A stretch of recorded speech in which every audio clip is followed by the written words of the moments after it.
afternoon, and it's good to be starting again the webinar series this September. The associate editorial team have started to develop a really exciting series for this term. And I'm really delighted that Professor Julie McCann has agreed and has been able to join us today and ask or hopefully answer what's a very intriguing question about, would a digital twin have its own digital twin?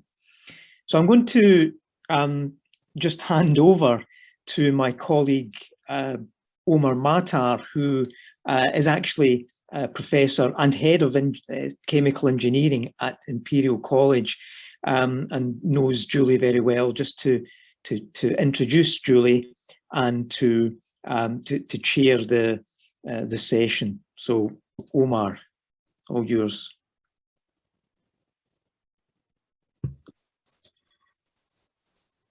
Mark, I think Omar isn't yet in, so if you don't mind introducing Julie, that'd be great. So Julie, she is professor of IoT in the Department of Computer Science at Imperial College.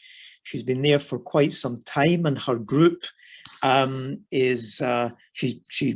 runs a very large group, is involved with quite a large number of active research projects in this area, and I'm hoping that she'll maybe mention some of those when she's speaking.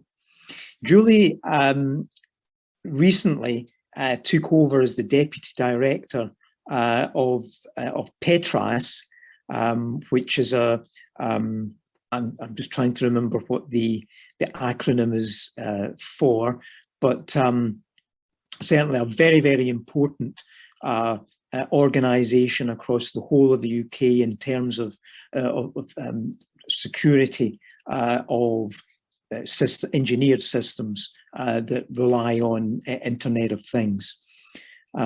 Julie is also one of the strategic leaders in the program at the Alan Turing Institute, which is devoted to data-centric engineering, and she's really been leading the charge in the development of this emerging new discipline. So I'm really delighted that Julie is able to join us today, and I'd just like to hand over to Julie, and I'm going to sit back and enjoy what I'm sure is going to be a very interesting and potentially provocative talk. Julie, over to you. Thank you very much, Mark. Let me share my screen. That's it there. Okay. Yeah, thank you, Mark. Yeah, so I've been working since the early 2000s on wireless sensor networks, Internet of Things systems, and cyber physical systems. And so I thought today it would be fun to have a conversation, kind of not controversial, but a bit of something to get a little bit of banter and fun out of the whole new, very trendy, very talked about digital twin theme. And so today I thought, who guards the guards? Does a digital twin have a digital twin? And I thought I'd explore that in the next half hour or so. As Mark says, I'm a member of Turing. I am interested in critical ecosystems. I'm very interested in smart cities, farms, that sort of thing, and how one can instrument them to understand better how they operate and to make them also more sustainable. And I also am deputy director of Petras, and the Petras is to do with the Petras name is privacy, security, and that sort of thing. So anyway, I forget it as much as everybody else, don't worry. And that's IoT cybersecurity focused national centre. Okay, so and that's me, by the way. So now I've been thinking over the summer since I've been in lockdown about my field of research. That's the whole field that I've just described. And I sometimes wonder, are we better off? We've had 20 years. Back in 1999, I think it was Pister in Berkeley started producing or started designing these tiny sensor-based microcontroller-based devices that could be used. At that time, we thought for a thing called smart dust, where you throw it around somewhere and indeed it would glean data and allow you to be able to understand that environment, monitor that environment, and do things nice with that environment anyway. But that notion of smart dust kind of manifests itself in more smart, I don't know, stones really, not dust. So we've had a lot of work in our field since then. And an awful lot of research has gone into this. And at the end of this talk, you might question what we've done as a result of that, but it will make sense. Now, if you look at the subject area itself, I had a look at about the 1st of January this year. I looked to see how many papers that have been published with wireless sensor network or Internet of Things in it, in the title or close therein, on Google Scholar, and I got those pretty high numbers of papers. So there's a lot of work, a lot of time's gone into this subject. However, when one wants to do something practical with them, that is to deploy these kinds of systems in engineering environments, to inform modeling of systems in digital agriculture, etc. They complain about the systems being flaky and completely unusable within a few years. And indeed, I have a number of devices sitting out there decaying in the world right now myself. So I'm just as bad as everybody else.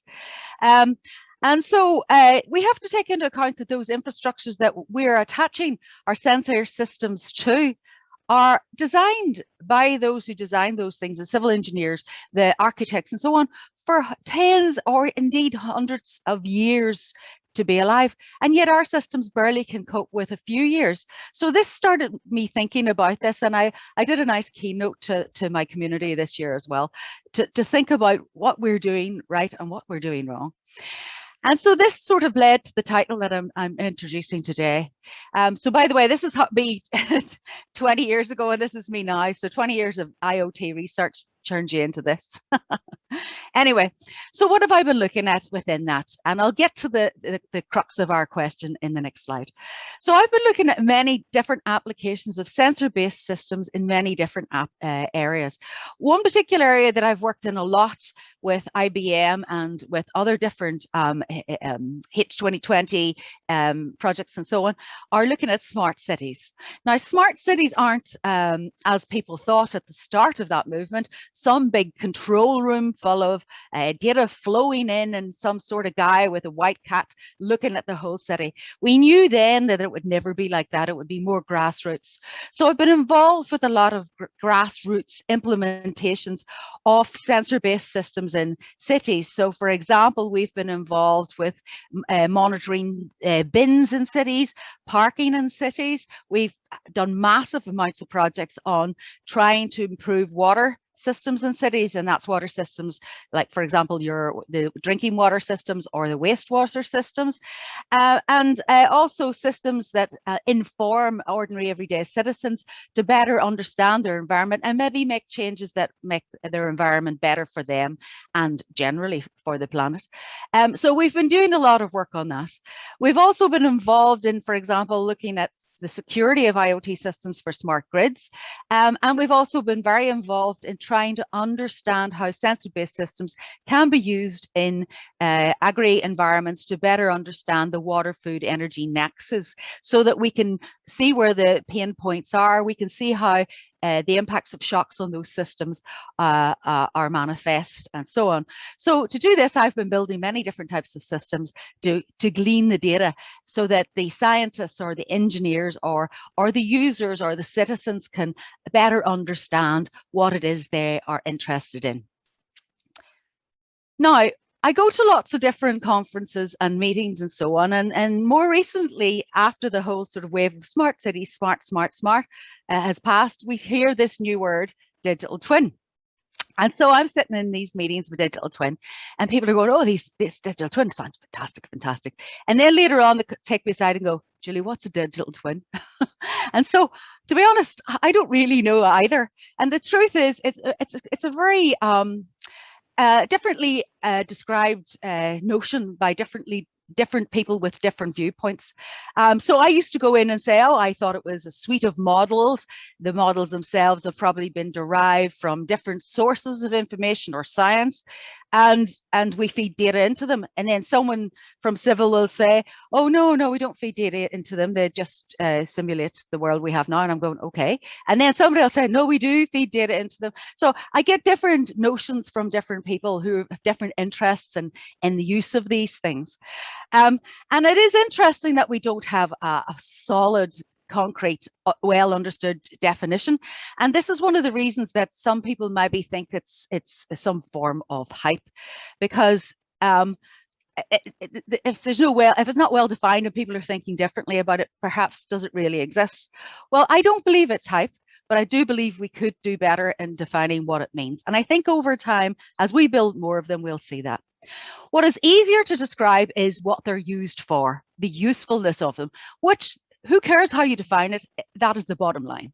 So we see people using digital twins for many different things, for the initial design of systems. And when I describe systems, I mean systems that could be ecological systems. It could be a road network. It could be the water network. It could be humans moving into space. It could be a lot of different systems, okay? So the design of systems, ways of improving the performance of those systems through optimizations, Omer will mention maybe process control later on. So that's looking at the system and its process and how to schedule those and how to improve what runs when. Virtual testing so that you can make sure that those systems are resilient and safe and secure. Predictive maintenance to see what those systems will look like in the future with future, environmental parameters plugged into them to see whether they'll work or not, and obviously lifetimes of different systems to see when they'll be useless or perhaps fall over and so on. So we're better able at describing what those systems are for. So as I say, we don't really know what that is. So some people do think it's hype. I don't think we're quite there yet. The trouble is, my question is regarding the technologies to implement your digital twins. We talk a lot about data. We talk about the twin itself, whatever that is, what sort of models and so on that composes it. But I am interested in the tech to support it. And a question about it, does it also require a digital twin? So what is the problem, Julie? Well, the way I see it, we have these systems that compose our digital twin system. Now, it could be a single model. It could be models derived from science. It could be models derived from engineering principles. It could be models derived from data and maybe machine learned. So we have these notions of reflections of the world that we've built. And these may be more than one. We may have pipelines that run from one type of system to another. So for example, in the past, we've twinned a water network. And we've had to build different simulators talking to each other so that we could represent the different physical worlds that we wanted in that particular system. So we've got a lot of different ways of building the notion of our twin. And the data, as I said before, the data can be fed from analysis done prior, from principles of science, from distributions that we understand to be, accurately representing a physical world, or it could come directly from that physical world and be plugged in directly and reading indeed in real time. So we have the opportunity of lots of different data sources, historical data sources, and so on. And one of the things that people mention is, and this is again back to the notion of the computer system that supports it, can we cope with the likes of a real-time system and to be able to represent current context in that reflected world. And so we have to discuss whether or not the volumes of data coming in, how we condition that data, how we can trust that data, and how we can compute that data or pre-compute that data to make sense in the actual twin. That's one of our challenges. And then the other big challenge with digital twins and the system that supports it is the uncertainty. What happens if the data pipe breaks? What if the data pipe is corrupted in some way? What if there's a security flaw in the data being sent through, and therefore the data you're getting is rubbish? And then the last thing that we're concerned about in the systems that support digital twin systems is aging and update. If you've got an IoT-based infrastructure or a sensor-based infrastructure out there in the physical world, relaying data to update the state of that world into the reflected world, you will need to have some means to maintain that over time. And aging is a big problem, especially in the design of those kinds of systems, those sensor-based systems that are designed maybe to last, less than 10 years usually. And if that's the case, then how does one maintain this flow, this pipe of data into our digital twins over that time?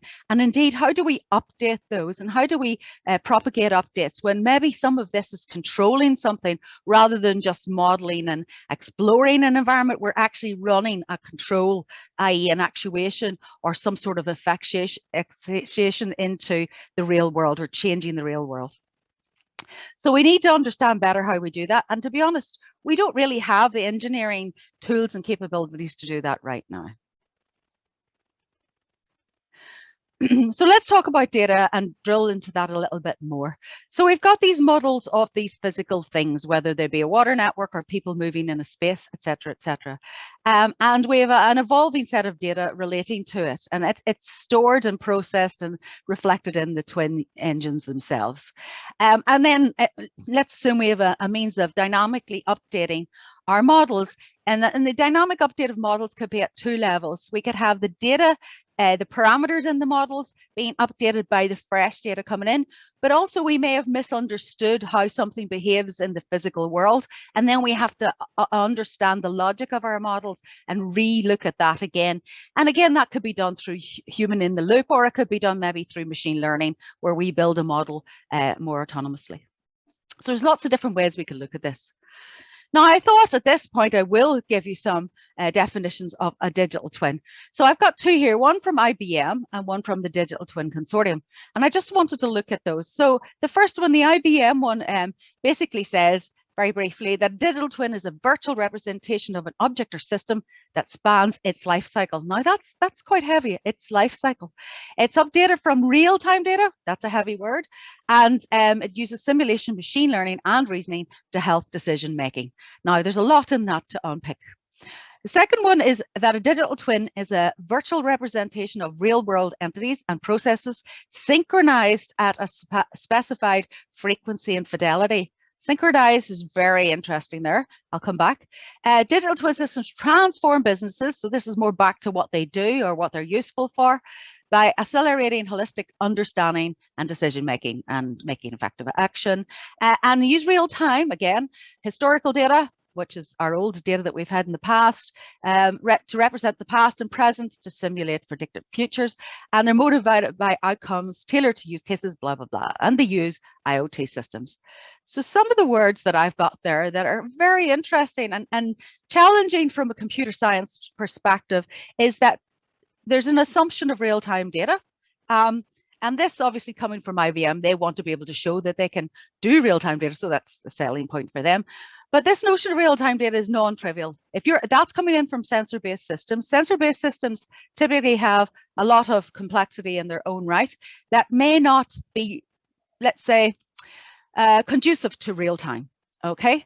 Then we've got the synchronized, which is also close to real time. Does that mean that their expectations is that the reflected world exactly reflects the real world? Well, what compute would we need to do that? Our models are models. Models are never right. So models just represent how we understand the world, and we abstract that up. Having it synchronized is also an issue. And then back to the real time thing again. And again, there's this emphasis on data and IoT. So the underpinning of all these digital twin systems is these sensor-based systems that are feeding them essentially. And so this is my picture of garbage in, garbage out. So if we don't serve that to the digital twin, then what use are we at all?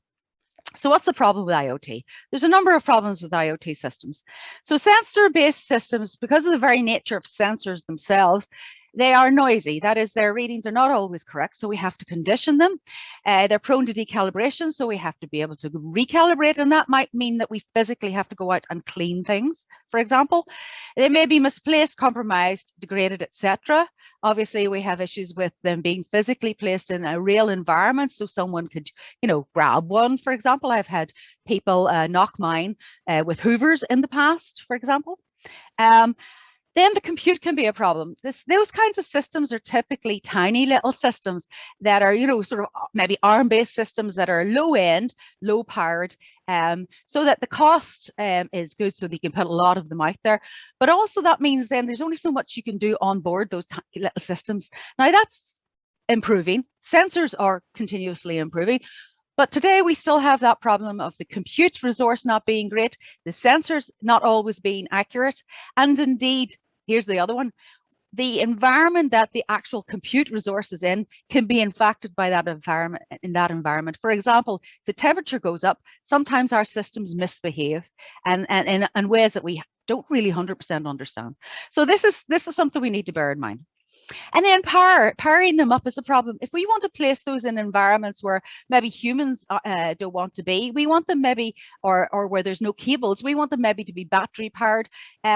We also maybe want them to communicate over large distances and so on. And so what I've shown here is that we tend to make use of things like, if we want the lifetimes as long as forever, then we maybe use sustainable mechanisms, for example, energy harvesting systems, and that could be harvested from the sun or vibration, or indeed harvested from TV white space, which is the big antennas blasting out our old TV signals. So we can do those kinds of things in research, but they obviously are interesting, which means that the thing that's coming in to power up these systems, if it's in a harvested environment, is not as regular or as guaranteed as, say, maybe electricity. But even normal electricity, wired electricity, isn't guaranteed 100% either. So we have to take all this into account.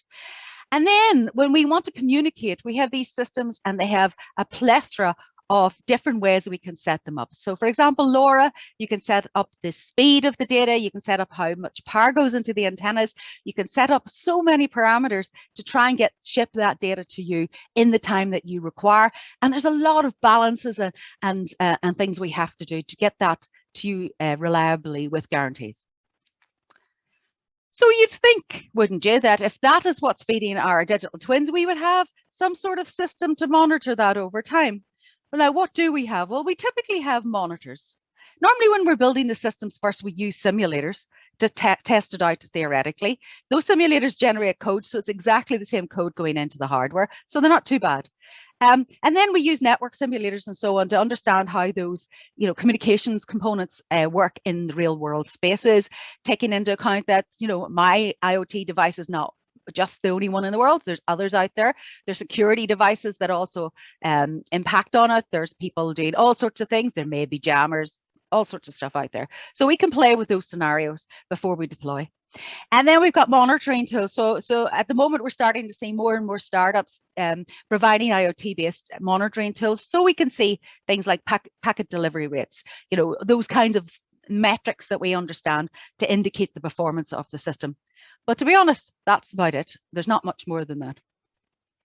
Now, I had during this week a nice chat with Rachel Cooper from Lancaster, and she does a lot of work on smart cities as well, more from the human perspective. And she was talking to people in I think it was Lancaster Council, talking about the projects where they've placed sensor-based systems out in environments.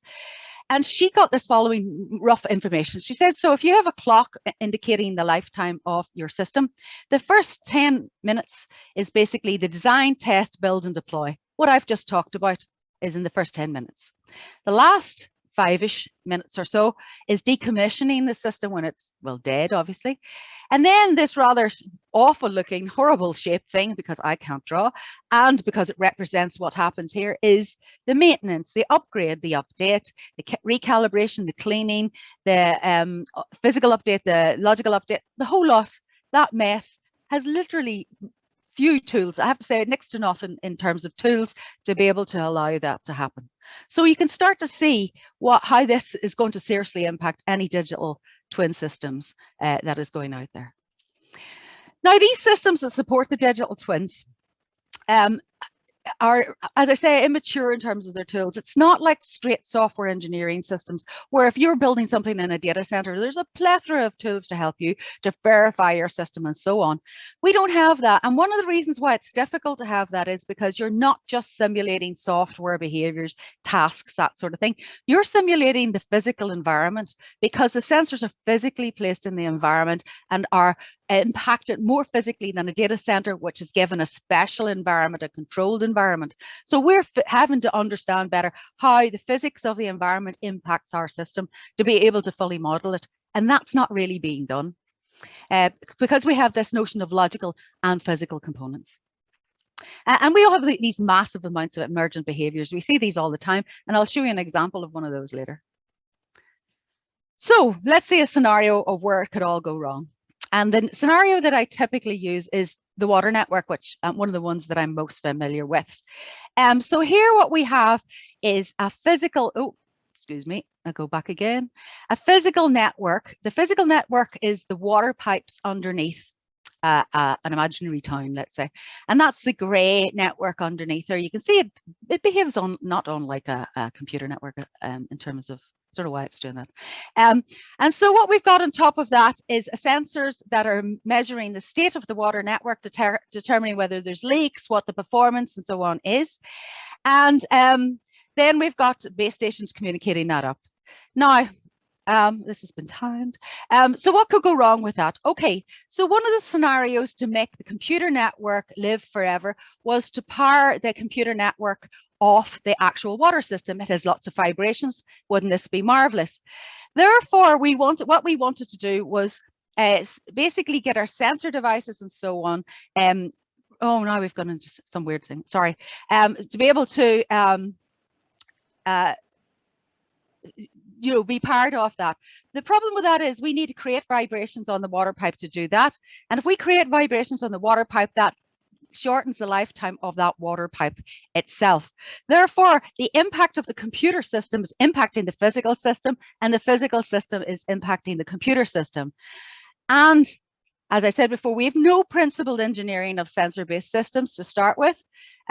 We don't experience or understand or examine the interaction between the cyber, that is the computer infrastructure, and its physical world, or the impact it has on the physical world, or the physical world has on it, where that physical world is the thing it's controlling. And typically also we tend to focus when we're deploying these systems on one aspect or one protocol algorithm and don't run everything in all the different scenarios as before. To do that, we would nearly need to have, let's say, a digital twin to do that. So we had to go at this and decided to see what we could do as a group. Now, the system we are implementing is a tiny little water system, essentially, and I'll describe it, but I'll not go all into equations and so on, so don't get too frightened by this. So what we've got here is we've got our water system, which we describe as a plant. And what it's doing is controlling the amount of water going into the network and what pipes it goes into, essentially. So what we have here sets of subsystems to do that. That is the distributed controllers that control the valves and say whether the water can flow or not. Our input vectors are the data from our sensors themselves to tell us what's happening on the network, and then drive actuators, that is the valves, to switch the network as we would like to get it switched to keep it at a stabilized state. Now, to do that, we have a number of parameters we can tweak. We can decide how often we want to sample off the sensors. Now, the more we sample off the sensors, the more the sensors, if they're battery powered, will start to die. Or if they're not battery powered, they will need more communications, which means clogging up the air or whatever we're using to communicate with. So that implies that we may have more transmission delays of the data. And the other thing that we look at is what's called event trigger parameter. That's basically when do we decide to actuate? When do we think it's important enough to do something about what's happening now? And so we're constantly tracking that. And then we've got this thing called convergence rate of the control system. That's very loosely basically how fast our system is able to react to change, how fast our system is in agreement, because it's a distributed system, that its notion of what's happening now and what should happen is the same across the whole network. Now that's the control system. Now that's the water system. Now we have our digital computer system that supports it. We have interests in how quick it is to get to the channel being the network that we're using, wireless and in the particular case here, and the transmission time, how long it takes to deliver the data to the controller. And this thing called duty cycle, how often we are allowed to use the network. And so, for example, some networks only allow us by law to use the network 1% of each day. So we have to balance all that out, and you can imagine that's non-trivial. We have a number of constraints. We know that the control parameters affected by all those communication parameters, because if it hasn't got the latest data in, it can't make the best decision. And so we can only guarantee stability, that is, the system is in a safe state, if the service time, that's all the delays in the system, are less than that event chance. And yet that we have to take into account any lawful duty cycle restrictions and so on. Secondly, our second major constraint is that the control parameters determine the number of events, and the number of events impacts the computer system and its ability to be able to transmit data, because they could get interfered with and so on, if there's many of them. It also gives an indication of the load on the communications network, and that can't be bigger than the maximum network capacity, because those of you who work with communications know there's an upper bound on that, those who have studied Shannon and so on. So this depends on the first constraint to be able to guarantee stability. So this is an idea of the sorts of things that, and this is a tiny, what I would say, toy system that we had to go at. What was interesting is that we built co-simulators to first initially have a look at it. Then we built a mock-up version of it in the lab to play with it. And then because we wanted to indicate long distance communication, we did a combination of physical system out in the real world with some of the simulations.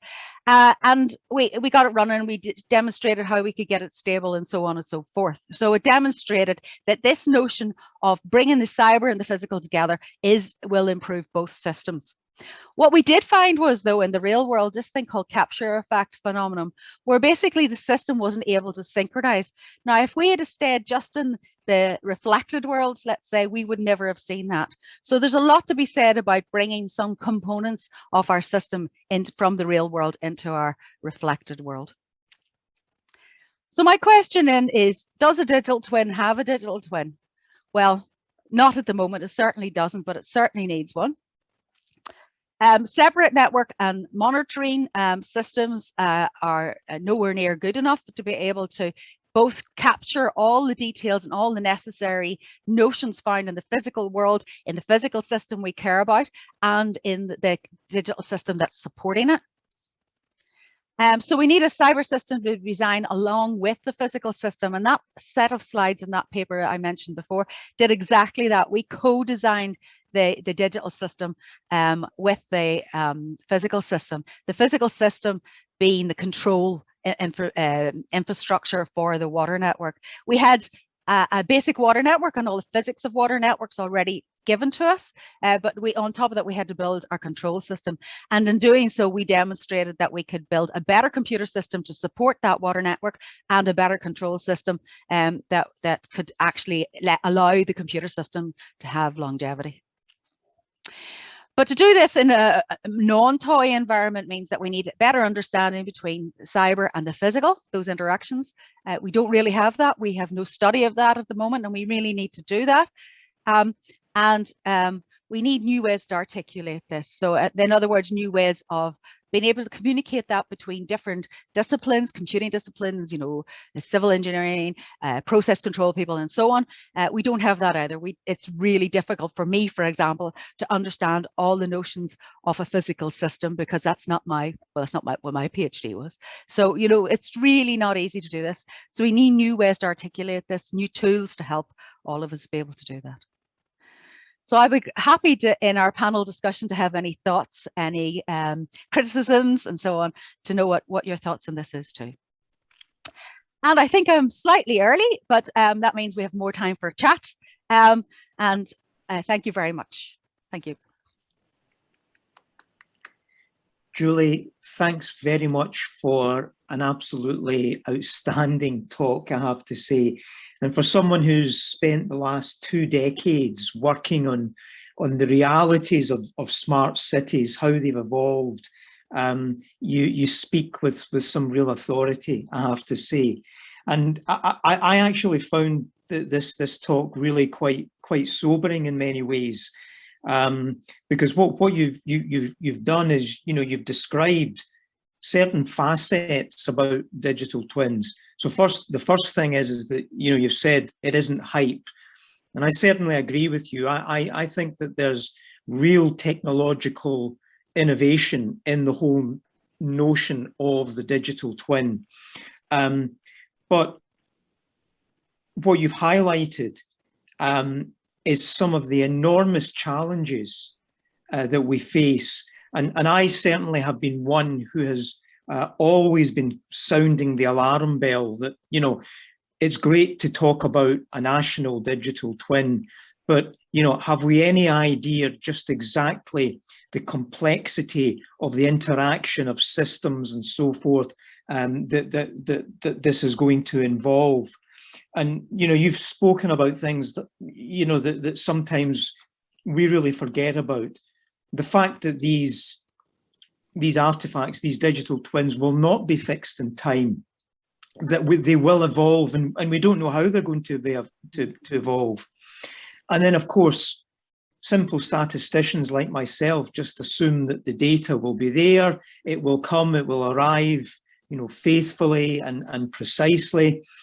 And you've really highlighted that sensor systems themselves, have their own fragility, and the requirement in some cases, for real-time data, real-time measurement, means that we're now talking about cyber-physical interacting systems. And that then adds an additional layer of complexity. And that these things are going to age, they're going to have to be updated, they'll have to be decommissioned or recommissioned. And then we have the whole notion of emergent behavior. Yeah. And that's just from this kind of cyber physical layer. It doesn't take into account the fact that the models, or whole series of models that we're dealing with, are misspecified abstractions, which we hope will be useful. So to me, this has been, the title sounded tongue-in-cheek, but it's really hidden, and you've really presented probably some of the most challenging issues that I think we would face if we're going to harness digital twins for any real technological and societal good. So I suppose let me kick off the questions by asking you, you've really been down knee deep in it as far as the literally yeah, as far as the promise of smart cities, and then the research, the scientific, the technological challenges, how they've emerged over such a period of time. And so my question is, what is, given that experience and given the challenges that you've presented to us, I mean, how tempered is your ambition for digital twins? Given your experience, what's your anticipations? Are we really going to see digital twins of cities if it's a hard job trying to get a digital twin of a water supply network alone? Yeah. and a lab-based one as well. Yeah. This is the challenge. I mean, it's not unlike the whole Smart Cities initiative, when we did think we'd have mission control and we'd have our white cats and so on. And some people, I mean, like I work with Singapore. I've seen Singapore's mission control. I've been there. I'm part of that, and my data goes into it. So what it seems to me is that we all had that ambition at the start, and similar in the digital twin, we have this ambition. Ambition's always positive, in my opinion.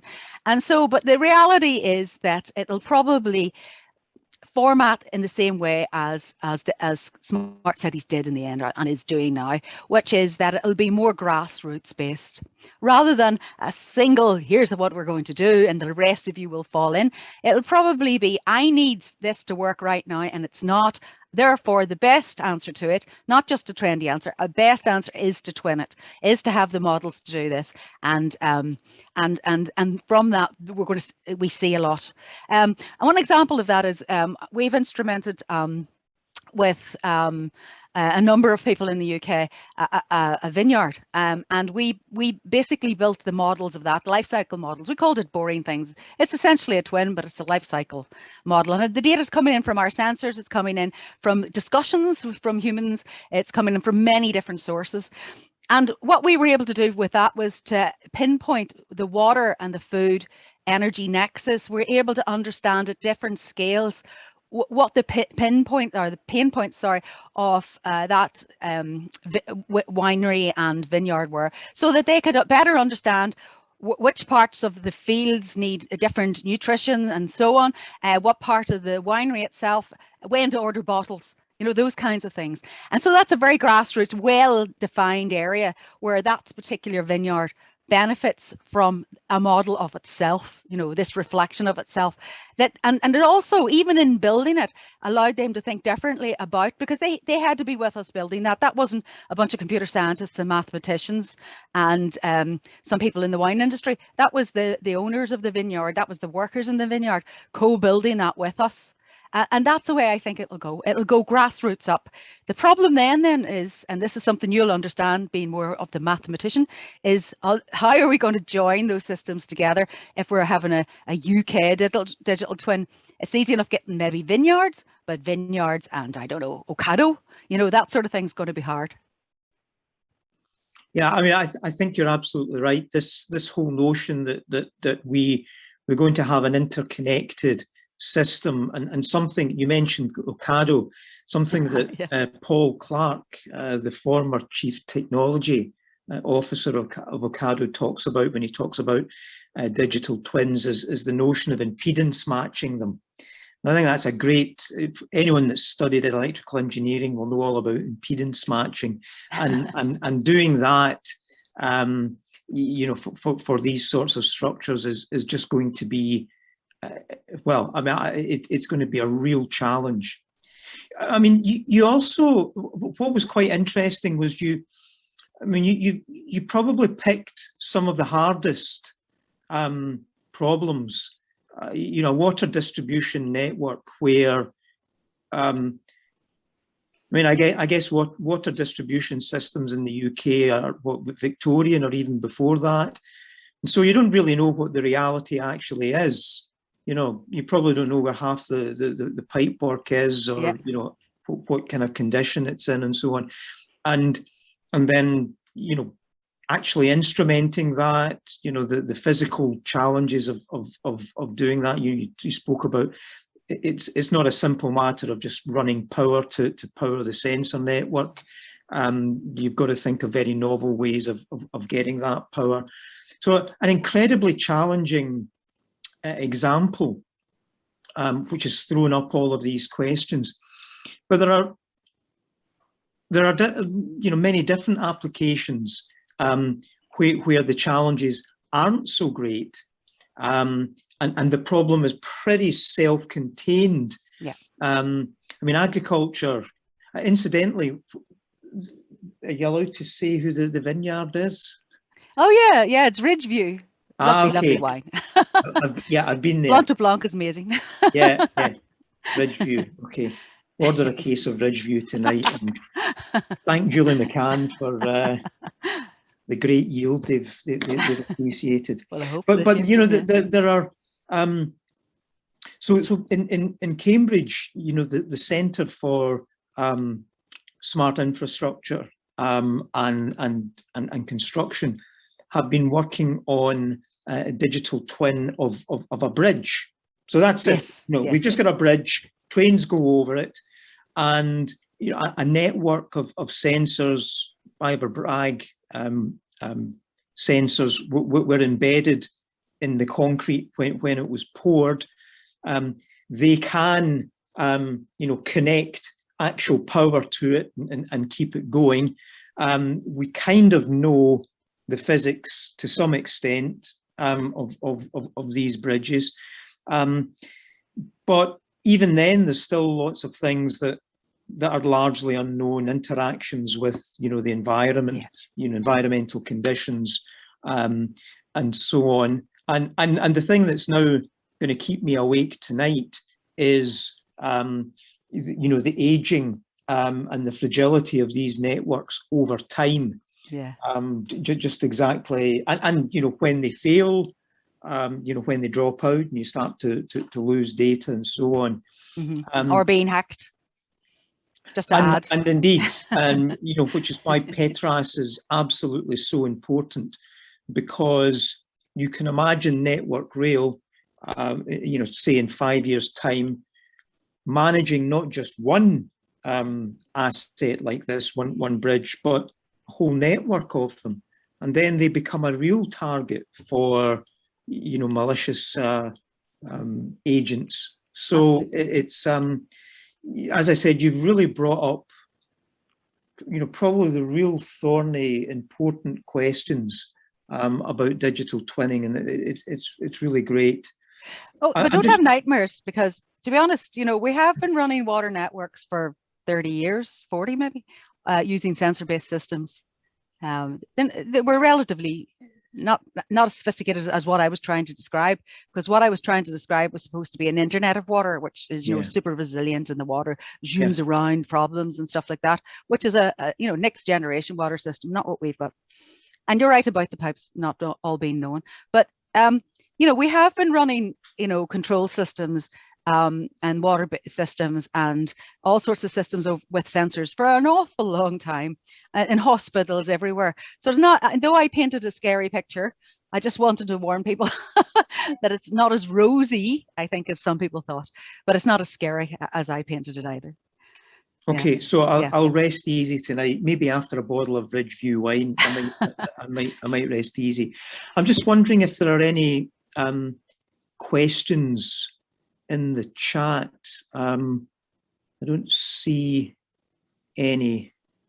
If anyone does have any questions, please feel free just to type them in the message box and make sure that it's to everybody, and that would be really great. Hi, we do have a question in the chat from Sarah. I'm not sure if you can see. I don't see it. It's in the Q&A box. There's like a red little. There you go. Okay. As usual, I'm looking in the wrong place. So Sarah Perilla is asking the question: what parallels and what differences do you see in the digital twin trend during construction versus smart cities? So what are the similarities, what are the differences between digital twinning during the construction, I guess, of a city and versus the smart city? Sarah, have I kind of parsed your question correctly?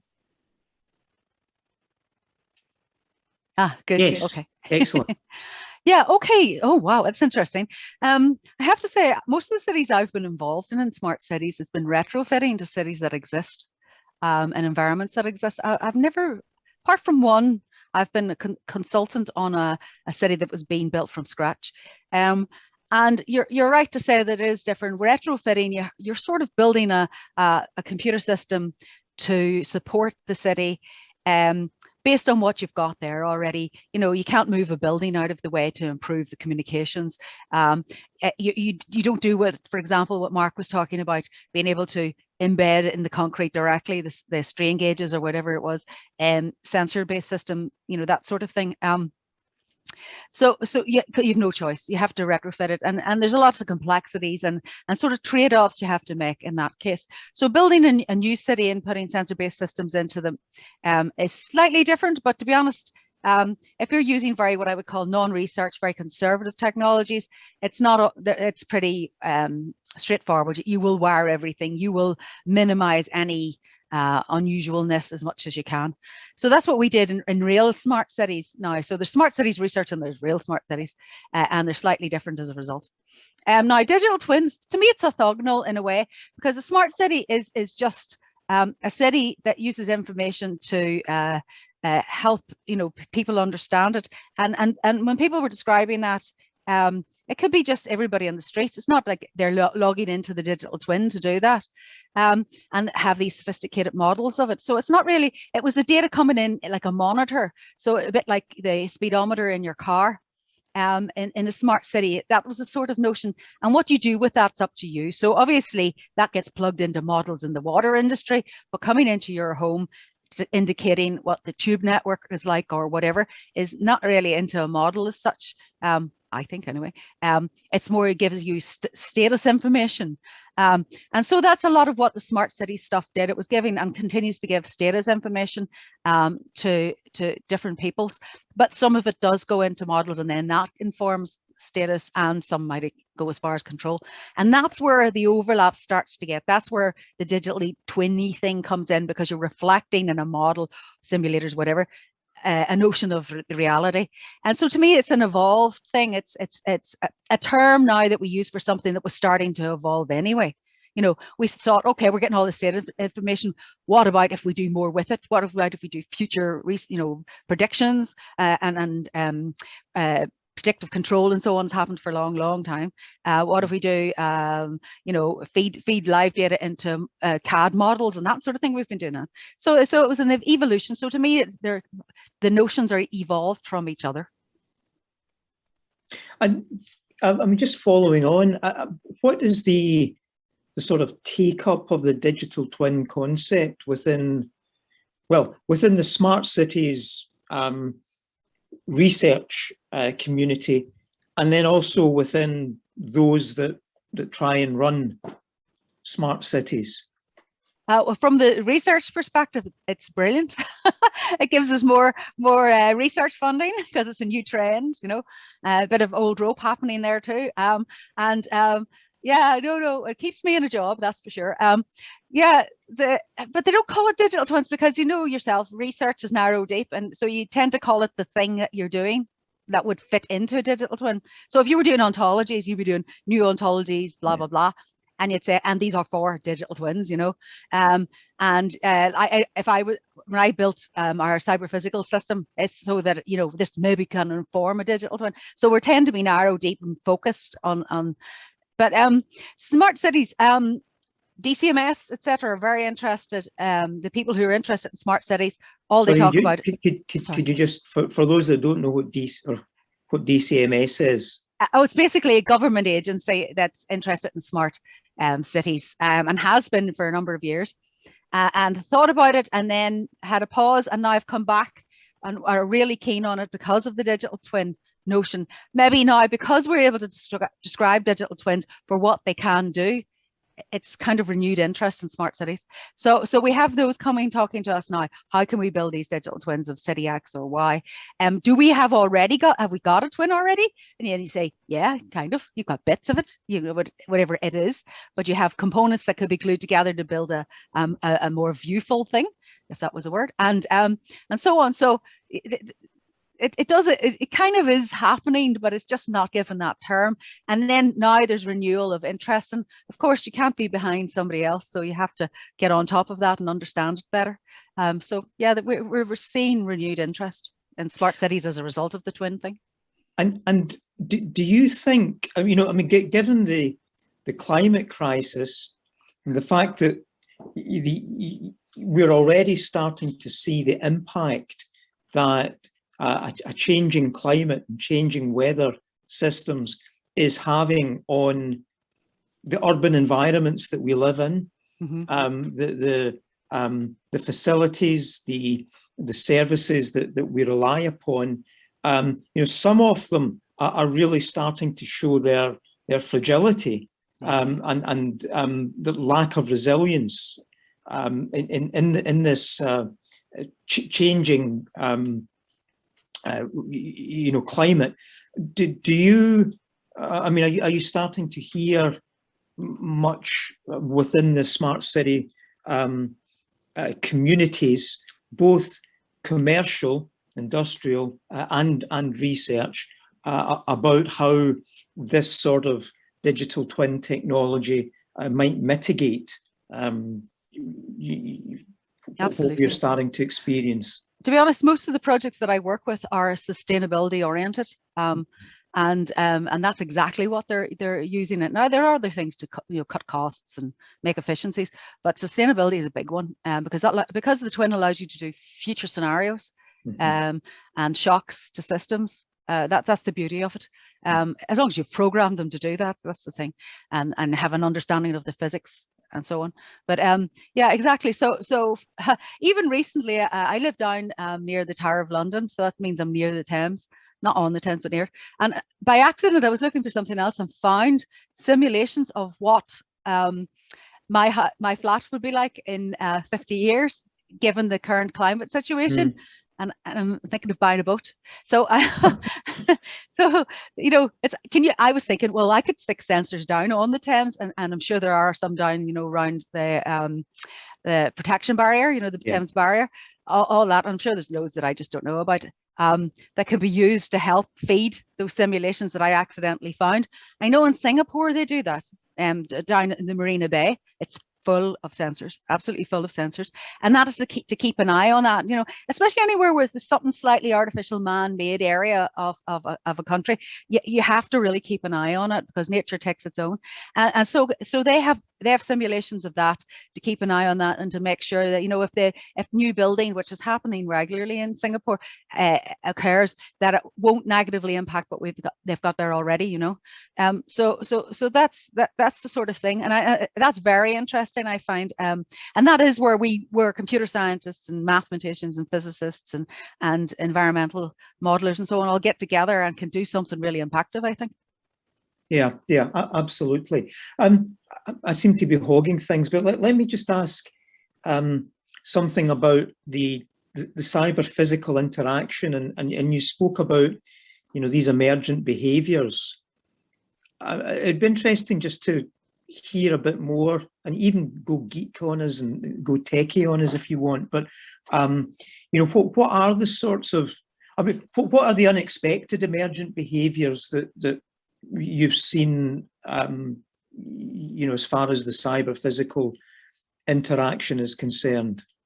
Okay, so let's start with what the physical might be. So the obvious first one was the physical environment that the computer systems shoved into.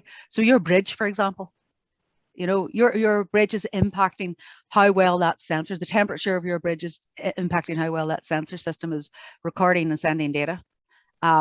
Things like the temperature of the environment impacts how the noise, what's called the noise floor of the radio. Then your radio starts to get interference and so on and can't send its data. What do we think? The one that we had with the water network was, as I said, we were hoping that we could stick the vibration sensors on the node where they take the energy from the actual movement of the pipes themselves. And we did that and thought, great, that means these will live forever, which means it's, our 100-year plus. Water network now has a 100-year plus computer system. Nah, not at all. Because what we had to do is then we thought, this is not always vibrating enough for us. So we thought, but we have control, we have the valves, we can shove more water down it. And then we were starting to see the water network system deteriorate. That is, the pipes themselves were getting what's called transients, and the transients were banging.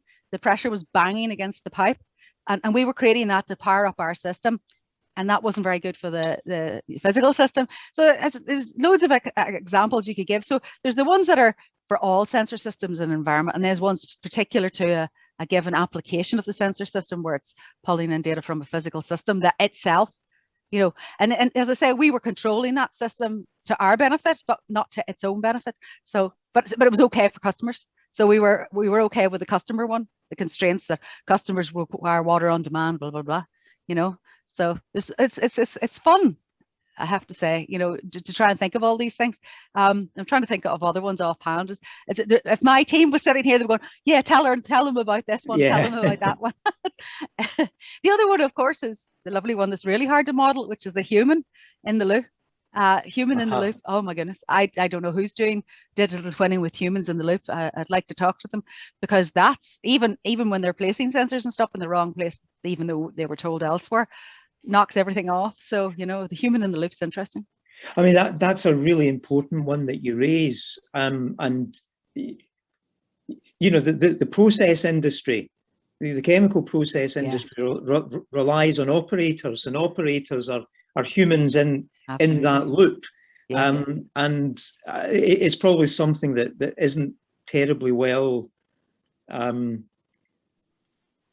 it's not getting probably the attention that it needs at this point in time, when we start to talk about digital twins and start to think about what the potential is for them, because there'll be many systems where there are humans and many potential humans interacting with each other, never mind interacting with the actual system. Yeah, that's a very interesting one, and one that needs some thought. Yes, indeed. I'm just conscious of the time. What time is it? I think it's 5 p.m. we wrap. And what time is it now? It's 5 past. Yeah, it's we can go up until 5:15. I'm just concerned the webinar will cut off. We do have one final question from Ben in the chat. Okay. I don't see it. I got it here, I think. Oh yes. I'm concerned that we're okay. So this is Ben Zandonati. That's a good Italian name. Given a large hierarchical digital twin system, for example, a country, a city, so digital twins comprising a combination of local digital twins, where it's computationally expensive to model and optimize over the whole system, what can we do to recognize and make sure these combinations of distributed, locally optimized systems do not generate suboptimal behavior in the larger overall system? Well, that's a great question. And I'm going to palm that one off to you. Thanks. You're the mathematician. You should be able to answer that one. That's a hard question. It is a hard question. Thank you, though. It's a fantastic question, and it is a problem. I'd say there's a lot of mathematicians who work on distributed optimization who will love this as a thing. I'm trying to think. So yeah, exactly. So it will be a distributed system. It can't not be a distributed system. If it can't be a single system holding the whole country or city or whatever, that would be mad. Also, it has resilience problems. It's a safety problem as well. So they're all different physical systems. So I've imagined they'll exactly be that. I've imagined that they then will have some layer of integration, maybe different forms, like in the hierarchy as Ben mentions.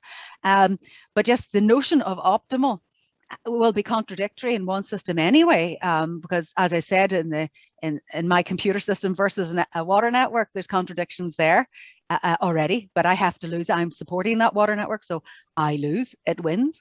But that will be the way it is too. So I think this is going to bring about very much interesting mathematics and concepts and so on. And I think there's people in this call better placed to answer that than myself. Yeah, it really is a great question, and for me it kind of strikes at the heart of the notion of, you know, systems of interconnected digital twins. You know, we've got basically it's a global optimization problem. And the notion of impedance matching, Ben I know he's an engineering student, so he'll appreciate the impedance matching term and applying it to this here.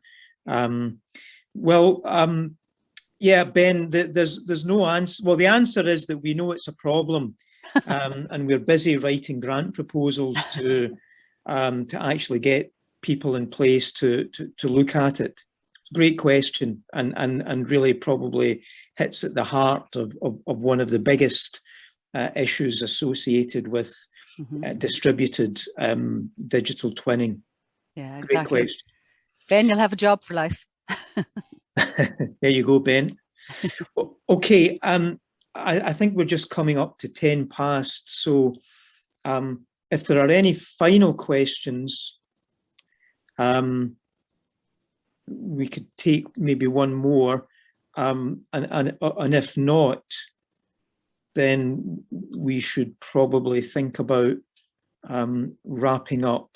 I don't think there are any No, I don't see more in the chat or in the Q&A. Well, so it just remains then for me to thank, first of all, the organisers for having the foresight to invite Julie to come and talk with us, which I certainly really got a huge amount out of this.